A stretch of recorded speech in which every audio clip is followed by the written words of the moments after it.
보도의 진실과 시청자의 진심을 알아봅니다. YTN 뉴스 FM 열린 라디오 YTN. 저는 프로듀서 김양원입니다. 닷새간의 설 연휴의 시작 어떻게 보내고 계십니까? 오미크론 확산 때문에 고향 방문도 자제해달라는 방역당국의 당부와는 달리 이동량은 되레 늘 것이라는 예측이 나왔던데요. 방역수칙 잘 지키시면서 명절 연휴 보내셨으면 합니다. 자, 설 연휴를 앞둔 지난 27일부터 중대재해처벌법이 시행됐습니다. 광주 신축 아파트 붕괴 사고로 실종자 수색이 계속되고 있는 와중이라 국민적인 관심도 큰데요. 언론은 이 사안을 어떻게 보도하고 있는지 점검해보고요. 이번 한 주의 뉴미디어계 트렌드도 짚어보겠습니다. 오늘 순서 바로 시작하죠.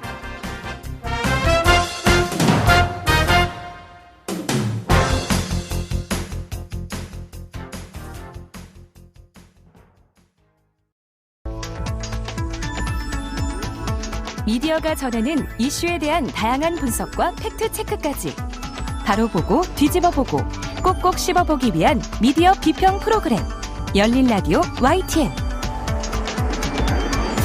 한 주간 뉴스를 꼭꼭 씹어보는 시간 미디어 비평입니다. 오늘은 김원경 뭉클미디어 인권연구소장 전화 연결돼 있습니다. 소장님 안녕하세요. 예, 안녕하세요. 네. 자, 설 연휴를 이틀 앞둔 지난 27일이죠. 중대재해기업처벌법이 시행됐습니다. 오늘 관련한 언론 보도 짚어주신다고요? 예, 우선 법에 대해서 알아봐야겠죠. 네. 중대재해처벌 등에 관한 법률은 1명 이상 사망사고가 발생하거나 2명 이상 부상자가 발생한 기업의 경영 책임자에게 1년 이상의 징역 또는 10억 원 이하의 벌금에 처하는 것을 골자로 합니다. 물론 모든 중대재해가 처벌 대상이 되는 것은 아니고요. 경영 책임자가 안전보건 확보 의무를 충실히 이행했다면 처벌받지 않습니다. 네. 지난 11일에 광주에서 아파트 붕괴 사고가 나면서 아무래도 이 와중이라 중대재해처벌법에 대한 국민적 관심도가 높은 상황인 것 같습니다. 이 관련해서는 어떤 보도가 좀 나왔나요? 관련 보도가 얼마나 나왔는지 먼저 살펴봤는데요. 한국언론진흥재단이 운영하는 뉴스 검색 사이트인 비카인즈에서 중대재해법, 중대재해처벌법, 중대재해기업처벌법이라는 세 가지 키워드를 모두 넣어서 검색한 결과 2021년 7월 27일부터 올해 1월 27일까지 총 6개월간 10대 중앙일간지에서 총 921건을 보도했습니다. 네. 그런데 이 보도량은요, 2021년 7월부터 11월까지는 한 달에 100건 미만이었고요. 작년 12월에 180건, 그리고 올해 시행을 앞둔 1월에 446건으로 굉장히 많이 부쩍 늘어난 것입니다. 네. 이런 현상은 경제지도 마찬가지였는데요. 경제지 특성상 종합일간지에 비해서 유난히 관련 보도가 많았습니다. 6개월간 총 1,608건이 보도되었습니다. 종합일간지처럼 8월부터 11월까지는 200건 이내였고요. 12월에는 294건으로 거의 300건에 가깝고 1월에는 730건이나 보도되어서요. 정말 많은 보도량이 늘어났다는 것을 볼 수 있습니다. 네, 아무래도 시행이 다가오면서 네. 보도가 좀 많이 늘어났던 것 같은데 그런데 이 경제지들의 특성상 또 좀 네. 우려되는 부분도 있어요. 네. 어떤 관점에서 보도를 했을까 궁금하기도 한데요. 네. 이 관련해서 소장님께서 미디어 오늘에 기고를 하셨더라고요. 네, 작년 연말에. 네, 어떤 내용이었습니까? 제가 작년 6월 19일부터 12월 20일까지 이때도 6개월간이었는데요. 중대재해법 관련 보도량을 분석해봤는데 일자별로 분석을 했더니 하루에 22건의 보도가 있었던 날짜가 3번 있었습니다. 네. 그러니까 하루에 22건의 보도가 나왔다는 건 많이 나온 거거든요. 네. 11월 18일, 10월 25일, 8월 23일 이렇게 3일간 관련 보도가 있었는데 이날은 중대재해처벌법과 관련해서 비판적인 이슈들이 많이 보도되었습니다. 예를 들면 11월 18일 고용부의 중대재해처벌법 해설서가 배포된 날이었어요. 그러자 관련 보도가 나오면서 한국경영자총협회가 성명을 발표하고 또 중대재해 예방 산업안전 포럼을 개최한 결과가 보도되었던 겁니다. 여기에서는 대체로 기업 측의 우려의 목소리를 담은 내용이 대부분이었습니다. 네. 10월 25일에도 홍준표 의원의 국민의힘 경선 공약이 보도되면서 그중에 중대처벌법 폐지 공약이 관련 보도량이 많았습니다. 그리고 8월 23일에는 경총과 대한상의, 정경련 등 36개 단체가 중대재해법 건의서를 제출했고 같은 날 반대로 중대재해기업처벌법 제정운동본부에서 시행령이 아직 부족하다라는 비판을 하는 기자회견도 열려서 이날 또한 보도가 많이 되었습니다. 제가 보기에는 전체적으로 중대재해법 관련 보도가 많이 보도되었던 날은 정부가 무엇인가를 발표하고 그날 기업 측이 반대 목소리를 내는 그런 보도가 많았던 것으로 보입니다. 그렇군요. 이 중대재해처벌법 관련해서는 좀 부정적인 보도들이 많았다. 이렇게 분석할 수가 있겠는데 네. 그런데 사실은 일하러 나갔다가 돌아오지 못하는 노동자가 너무 많아요, 우리나라에서. 네네. 이런 안타까운 현실에 대해서 공감하는 국민 여론이 확산되면서 좀 긍정적인 기사도 있지 않았을까 싶은데 어떻습니까? 제가 보도량이 너무 많아서요. 각 보도가 긍정과 부정 중에 어떤 내용을 담았는지 하나하나 살펴보기 어려웠는데요. 그래서 이번 1월 25일부터 27일까지, 그러니까 시행일과 D-2일까지 총 3일간의 경제지 보도만을 분석을 해봤습니다. 네. 비카인드 보도량은 3일간 총 153건이었어요. 그 결과 그 중대재해법에 대해서 긍정적인 보도라고 할 수 있는 것은 거의 정말 미흡했습니다. 6건, 4%뿐이었는데요. 네. 그 내용은 인권위에서 중대재해처벌법을 5인 미만 사업장에도 적용해야 한다라는 의견을 낸 것과 권리찾기 유니온 등의 입장을 낸 것이었습니다. 그런데 반면 부정적인 보도는 53건인 35%를 차지하고 있었고요. 그리고 그냥 평범한 정보 제공, 그러니까 긍부정을 판단할 수 없는 정보 제공 보도가 69건으로 45%, 그리고 단순 언급 보도가 25건인 16%였습니다. 네. 좀 더 자세히 알려주세요. 예, 기업이나 관공서 등에서 중대재해법에 대비해서 안전 경영을 선언하거나 이와 비슷한 행사를 기울이고 있다라는 보도가 총 42건으로 28%나 되더라고요. 네. 예를 들어서 인천공항 중대재해 제로선언 이런 보도인데요. 이건 일종의 보도자료를 받아 쓴 홍보성 기사라고 볼 수 있습니다. 그렇네요. 이런 보도들은 대부분 정보 제공성 보도로 제가 분류를 했거든요. 네. 이것 말고 부정적 보도들이 어떤 것이 있냐면요. 대체로 기업 측에 서서 기업이 정말 큰 걱정을 하고 있다라는 내용을 담은 보도입니다. 이런 주제로 분류된 보도가 50건, 33%나 되었는데요. 제목을 제가 읽어보겠습니다. 기업한다는 이유로 벌 주는 나라. 중대재해법 오늘 시행. 산업계가 이렇게 공포에 떤 적 있나. 중대재해법 부작용 눈 감고 걱정 말라고만 할 건가. 기소 쓰나미. 예고된 중대재해법. 문제 닥쳐야 고칠 건가. 1호로 걸리면 큰일. 중대재해법 시행날 공장 멈추는 기업들. 명확한 지침 없이 처벌로 겁조. 중기는 한국서 사업 말라는 건가. 제가 다 읽기가 정말 힘들 정도로 많거든요. 네. 한 두 개만 더 읽어드리면, 직장 내 괴롭힘 사망사고에 세아베스틸 대표 자진 사퇴. 중대재해법 시행 D-2, 로펌은 지금 폭풍 정야. 중대재해법 후폭풍. 이런 식의 내용들이 대부분 제목이었습니다. 네. 지금 헤드라인만 읽어주신 건데도 네. 되게 보면 벌을 준다, 처벌한다, 부작용이 있다, 뭐 쓰나미, 공포, 뭐 폭풍전야, 후폭풍. 네. 좀 그렇습니다. 네.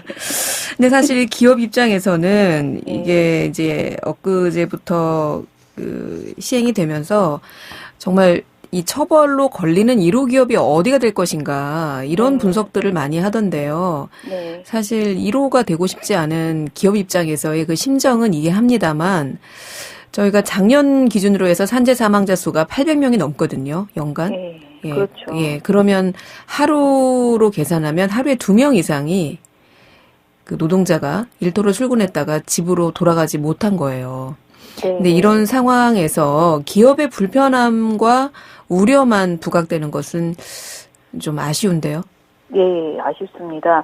그리고 이제 시민의 입장에서 보도한 것은 없나 좀 살펴봤는데요. 네. 머니투데이에서는 건안법 폭풍 재건축, 사고 나면 조합 책임, 아파트 분양가 오르나라는 제목을 냈습니다. 이 내용은 건설안전특별법 제정 논의를 보도하면서 폭풍이라는 표현을 사용하고 그리고 아파트 분양가가 오른다는 걱정부터 제목으로 뽑은 건데요. 네. 중대재해처벌법이 사업주, 근로자, 도급업체로 이뤄진 제조업에 초점을 맞췄다면은 이 건설안전특별법은요, 복잡한 건설 현장의 특성을 반영한다는 차이가 있다고 합니다. 아무튼 이런 보도는 표면적으로는 시민에게 아파트 가격 상승의 우려가 있다라고 보도하는 것처럼 보이지만 사실은 정제성을 앞세워서 기업을 편드는 기업 위주의 보도라고 볼 수 있습니다. 네. 사실 이번에 광주에서 일어난 아파트 붕괴 사고를 보면 네. 그 건설 현장 안전은 현장 노동자는 물론이고 앞으로 그 건물에 들어가서 살게 될 입주자, 뭐 인근 상가와 주변 건물 거주자, 사실 모든 시민의 안전이 걸린 중대한 문제 아닙니까? 네, 그렇습니다. 예. 그런데도 이렇게 악의적인 보도들이 또 있다고요. 네, 그리고 또 다른 사례도 있는데요. 한국경제는 작년 12월 6일 조금이라도 아프면 아예 뽑지 않겠다. 취준생들 날벼락이라는 보도를 냈습니다. 이 보도는 심지어 일면 보도였습니다. 경력이 있는 지원자 뽑았다가 그 중대재해법으로 최고 경영자 형사처벌 가능성이 있어서 기업들이 구직자를 상대로 한 채용 검진을 통해서 지병이나 기저질환이 있는 구직자는 걸러내고 있다는 내용을 담았습니다. 네. 이 보도는 업계에 따르면 익명업체 3개 사례만으로 심혈관계 질병 코드 확인 시 채용 안함, 재검만 떠도 불합격 방침, 채용 후에도 신체검사 의무화, 직업병 소견 발견 시 채용 배제 등을 단언했습니다. 사실 이 보도는 취준생에게는 공포심을 주는 그런 효과를 낳았는데요. 네. MBC에서 알고 보니 중대재해법 때문에 몸 아프면 안 뽑는다라는 제목의 보도로 12월 8일 팩트체크를 했습니다. 네. MBC가 그 기사에 등장한 해당 건강검진 업체 측에 확인을 해봤더니 올해 채용검진 수가 지난해보다 증가한 건 맞지만 그것이 매년 들쑥날쑥했기 때문에 한 가지 원인 때문으로 봐서는 안 된다라고 하는 등 해당 내용이 지나치게 우려 위주로 담겨 있다라고 부정확하다라고 지적을 했습니다. 네. 그렇습니다. 오늘 이렇게 중대재해처벌법 시행과 관련한 보도들을 좀 분석해 주셨는데, 네. 언론 보도도 보니까 좀 안전 불감증에 더해서 거의 안전 무감증에 가까운 보도들이 많았던 게 아닌가 이런 생각이 좀 들어서 씁쓸합니다. 네. 네. 자, 오늘 마지막으로, 네. 2주에, 아니, 최근에 좋은 보도, 네, 해주시기로 했잖아요. 예, 네. 오늘은 그 네. 관련 내용으로 이제 골라봤는데요. 네. 내일 노동뉴스에 광주 화정동 아파트 붕괴 사고 39층 타설팀은 왜 모두 외국인이었을까라는 보도를 소개해드리고 싶습니다. 이 보도는 1월 25일자 보도인데요. 보도에서는 최근 사고 전 39층 옥상에서 콘크리트 타설 작업을 진행하던 타설팀 노동자 8명이 모두 이주 노동자임이 알려지면서 마치 이번 사고의 원인이 미숙년 외국인 노동자 탓인 양 조금 악의적으로 보면은 중국 동포 탓인 것처럼 몰아가는 보도들이 있었습니다. 네. 매일 노동뉴스는 이 보도들에 대해서 일종의 팩트 체크를 한 것인데요. 왜 39층 타설팀 노동자가 외국인이었는지 그리고 이런 문제가 앞으로도 계속 발생할 수 있을 텐데 무엇을 개선해야 할지에 대해서 짚어보는 보도였습니다. 네. 보도에 따르면요, 요즘은 이주 노동자가 없는 건설 현장을 찾기가 힘들다고 합니다. 건설 근로자 공제회가 지난해 12월에 공개한 건설 근로자 수급 실태 및 훈련 수요 조사에 따르면요, 외국 인력 공급 규모는 전체 공급 규모의 18.7%를 차지하는 것으로 추정된다고 합니다. 네. 하지만 고되고 위험한 노동환경 탓에 젊은 내국인 유입이 적고 건설 노동자가 고령화되기 때문에 위험한 일 그리고 큰 힘을 요구하는 일에는 더더욱이 외국인 노동자가 많이 투입된다고 합니다. 그래서 실제 건설 현장에서는 18.7%보다 훨씬 높은 비율로 외국인 노동자들이 일하고 있을 것으로 추정된다고 합니다. 네. 광주 아이파크 붕괴 사고에서도 콘크리트 타설 공사를 한 곳은 현대산업개발과 하도급 계약을 했던 전문 건설업체가 아니고요. 네. 그 전문 건설업체와 계약한 펌프카 장비 임대업체였는데요. 보도에서 그 박종국 전 경기도 노동권익센터장이 이렇게 불법 다단계 하도급 형태의 불량 하도급 관행이 속도전후 작업으로 이어지면서 10명이 타설해야 할 적정 공사에 겨우 6명에서 7명 정도가 투입돼서 공사를 하게 되면 안전수칙을 기대하는 것은 무리다라고 지적을 했습니다. 그리고 여기 보도에서 정영섭 이주노동자 평등연대 집행위원은 이런 말을 하셨어요. 지금은 사실 이주노동자 없이 건물을 지을 수 없는 상황이다. 이주노동자 탓으로 돌릴 것이 아니라 안전 관련 체계나 법 규정이 현장에서 철저히 지켜지는지 살펴봐야 한다라고 말입니다. 네. 그리고 정양욱 건설노조 광주 전남 지역 본부장은 청년들이 건설업에 들어오려면 건설 산업인으로서 자부심을 가지고 일할 수 있도록 해야 한다. 체계적으로 교육받고 숙련될수록 임금이 오르고 적정 수준의 노동 환경이 보장돼야 한다라고 주문을 했습니다. 네. 이 언젠가부터 건설 현장을 3D라고 그렇죠. 하지 않습니까? 네. 예, 네. 요즘 대학에서는 뭐 건설 관련 학과들이 또 커트라인도 되게 낮더라고요. 네. 그만큼 가고 싶어 하지 않는다는 거죠. 우리 젊은이들이. 네. 적절한 임금, 교육이 있어야 건설 노동자들의 자부심도 높아지고 그래야 보다 숙련된 노동자들이 산업 현장에 유입되면서 이 산재 사고도 줄어들 수 있다. 좀 이런 지적은 저희가 좀 새겨들어야 될 것 같습니다. 예, 오늘 말씀 잘 들었습니다.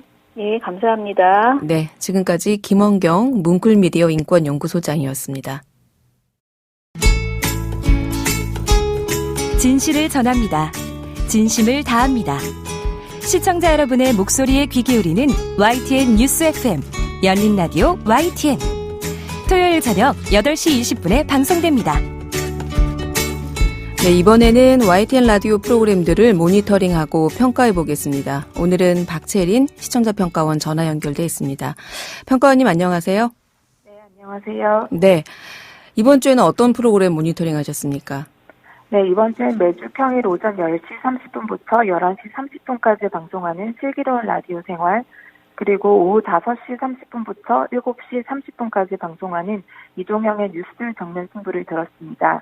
두 프로그램은 모두 1월 10일부터 21일까지 총 2주간 들었습니다. 네, 두 프로그램 모니터링 하셨는데 어떤 프로그램부터 짚어볼까요? 네, 먼저 오랜만에 모니터링한 슬기로운 라디오 생활을 살펴보겠습니다. 프로그램 전반적으로 시사 부분이 강화됐다는 인상을 받았습니다.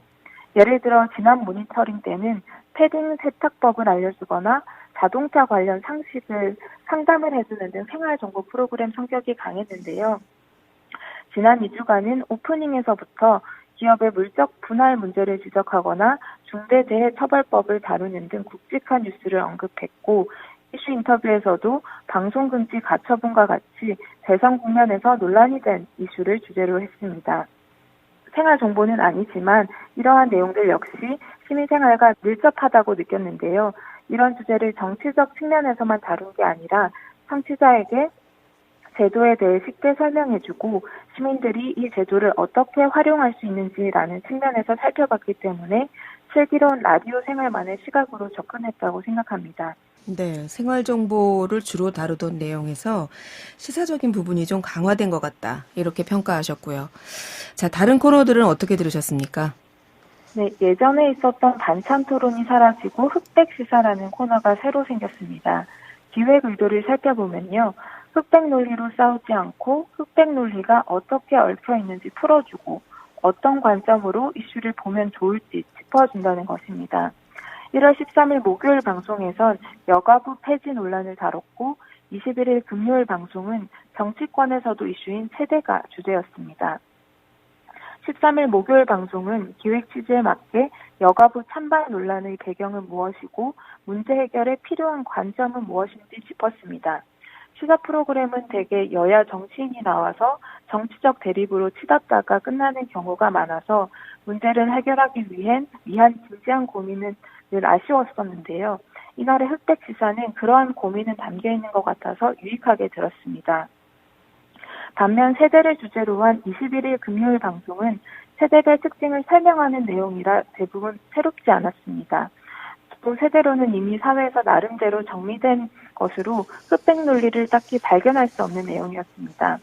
첫 방송 때의 기획 의도가 잘 드러나지 않아 아쉬웠고요. 다음 방송은 애초 취지대로 흑백 논리를 짚어주고 필요한 관점을 짚어주는 방식이라면 더 좋을 것 같습니다. 네, 신설 코너에 대한 내용 전해주셨고, 자, 이번에는 이동형의 뉴스 정면 승부에 대한 의견도 들어볼까요? 네, 근거가 부족한 취재나 분석에 대해서 짚고 싶습니다. 지난 1월 17일 월요일에 방송된 마크맨이 떴다 코너에서 이원석 기자가 윤석열 국민의힘 대선 후보 배우자인 김건희 씨의 입김이 캠프에 작용하고 있다는 주장의 근거를 제시했는데요. 2014년 김 씨 회사가 기획한 일에 참여한 사람이 캠프 보좌역에 임명됐다. 선대위 내부에서 그런 이야기를 듣고 기사를 썼다고 했습니다. 8년 전 김 씨와 일을 한번 같이 한 사람이 임명됐다는 건데 해당 보좌역이 임명된 계기나 당사자 취재 등이 추가되지 않고서는 근거로는 좀 부족하다라는 생각이 들었고요. 21일 금요일 방송에서 진행자가 윤석열 후보에 대한 충청 민심을 분석하면서 충청 도시 쪽은 이재명, 농촌 쪽은 윤석열 쪽으로 기울었는데 윤 후보는 명확하게 충청 사람으로 볼 수 없다 보니 어느 한쪽 손을 들어주지 않은 채 충청 민심을 결정할 수도 있다라고 했는데요. 윤석열은 명확한 충청 사람으로 볼 수 없으니 이런 지지율이 나온다 하는 분석이어서 이 또한 근거가 충분하지 않다는 의견입니다. 또 충청 유권자들이 출신 지역을 기준으로 후보를 지지하는 경향이 있다는 전제도 깔려 있어서 충청 지역 유권자를 일반화한다고 볼 여지도 있습니다. 또 최소한 왜 충청 도시 쪽은 이재명이고 농촌은 윤석열인지 등에 대해서 민심을 좀 더 들여다보고 분석을 해야 했지 않았나 하는 생각이 들었습니다. 네, 오늘은 슬기로운 라디오 생활 그리고 이동형의 뉴스 정면 승부 이 두 프로그램에 대한 시청자 평가원의 의견 들어봤습니다. 오늘 말씀 고맙습니다. 네, 감사합니다. 네, 지금까지 박채린 시청자 평가원이었습니다. 열린 라디오 YTN에서는 시청자 여러분의 목소리를 듣습니다. 참여 신청과 의견은 유료 문자 샵 0945, 우물정 0945나 YTN 라디오 프로그램 열린 라디오 YTN 게시판을 통해 남겨주세요. 뉴미디어 트렌드 함께해 주실 분이죠. 컨텐츠를 사랑하는 분이십니다. 뉴아이디의 김조원 이사 전화 연결돼 있습니다. 김 이사님 안녕하세요.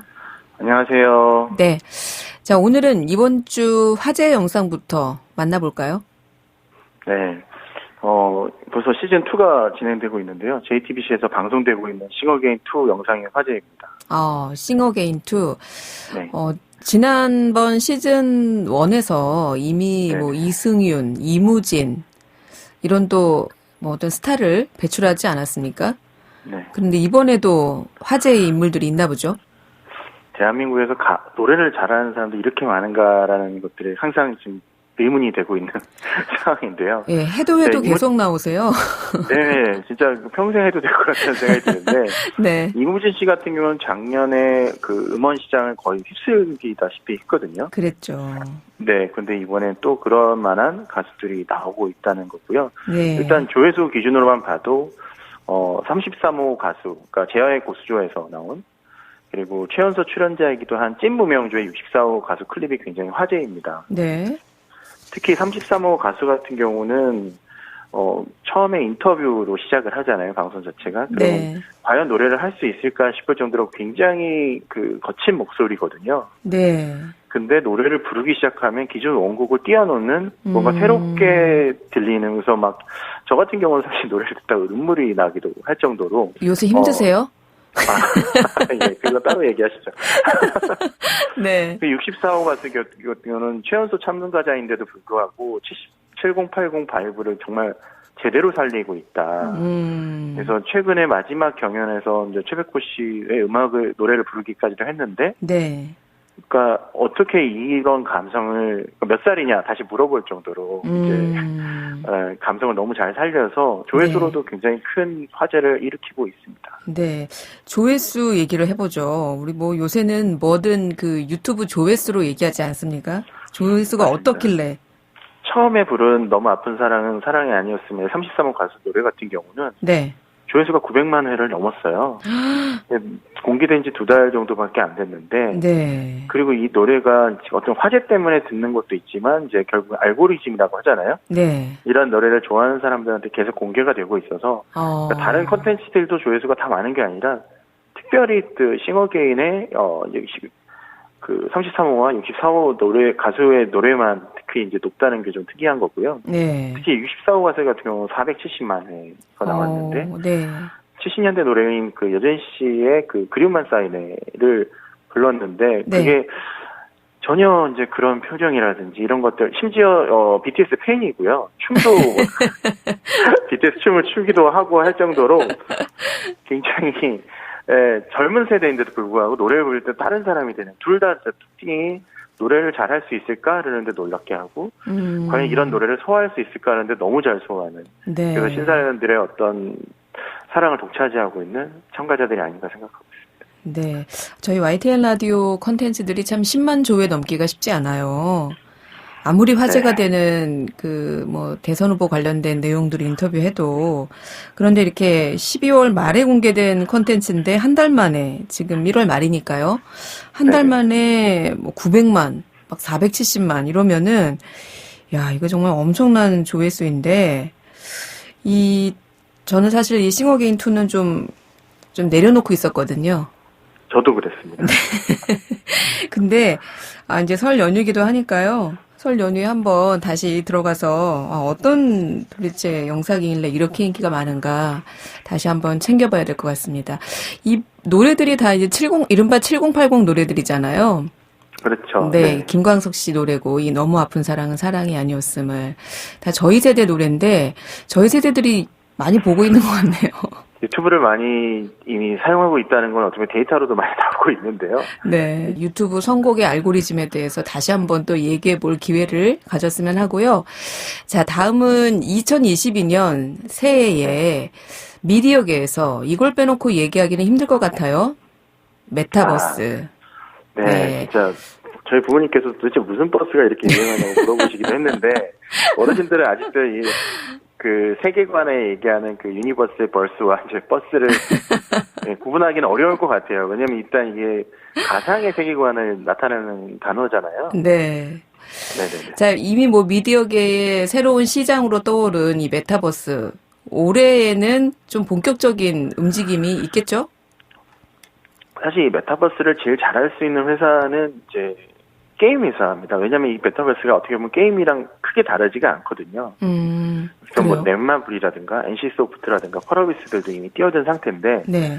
최근에 이제 우리에게는 뭐 모바일 게임으로 유명한 컴투스에서 이제 메타버스를 본격적으로 장을 열겠다라고 하고 있는데 최근에 이 회사가 미디어 회사에도 굉장히 큰 투자를 계속 해왔어요. 네. 특히 이제 VFX 회사로 유명했지만 지금 미디어 회사로 발돋움하고 있는 위즈윅이라는 회사가 있습니다. 네. 최근에 그 이정재 씨와 그 정우성 씨 회사를 인수하기도 했었고요. 최근에 공격적인 인수를 계속하면서 해왔는데 네. 그 뒤에 이제 컴투스가 경영권을 인수하면서 수천억 원의 돈을 지원하면서 위즈윅이 이제 그런 미디어 회사로 발돋움하는 데 굉장히 큰 도움을 줬습니다. 근데 네. 그 컴투스가 이제 그 어떻게 보면 핫 키워드들은 다 하고 있는데요. 메타버스 플랫폼이 같이 이제 C2X 개발을 언론을 통해서 네. 알리고 이제 데모를 했다는 게 최근에 이제 화제가 되는 상황입니다.